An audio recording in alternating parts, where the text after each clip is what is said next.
Guys, I've made a decision to stop using cardboard underneath the car. And today we're going to try something new.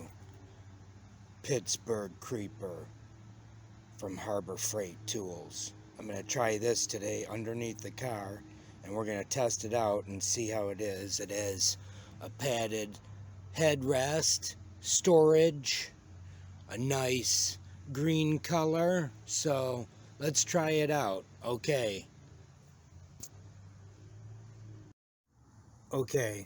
I usually don't use machinery, seeing as this is manual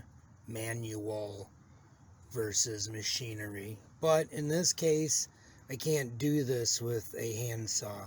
So what we're going to do is, I've reached my limit on this oil drain pan, trying to remove it for the last 10 days. So this time we are going to use a specialty tool to remove it. So hang in there and I'll show you what's going on. Okay, check this out. This is the progress I've made with that angle grinder. And of course I've come to a dead end because of all this shit in my way. So what I'm going to do is use a new type of tool, Sawzall. We're going to cut the rest of this pan off. So next time you see me, I'm hoping to be holding this pan in my hands.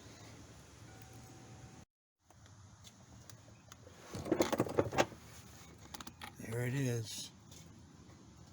In pieces, but I got it off. So let's check this out. The nastiness. So here's the part that broke off.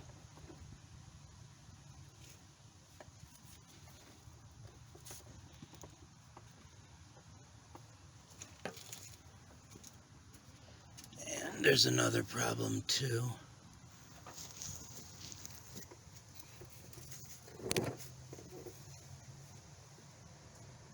This bolt is sheared off. That's another problem that'll need fixing. But at least we got the drain pan off, and now we can get these bolts off of this torque converter and live happily ever after, hopefully. Alright, see you outside. Well, here it is.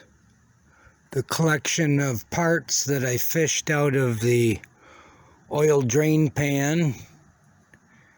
This is what caused the problem with my truck, obviously.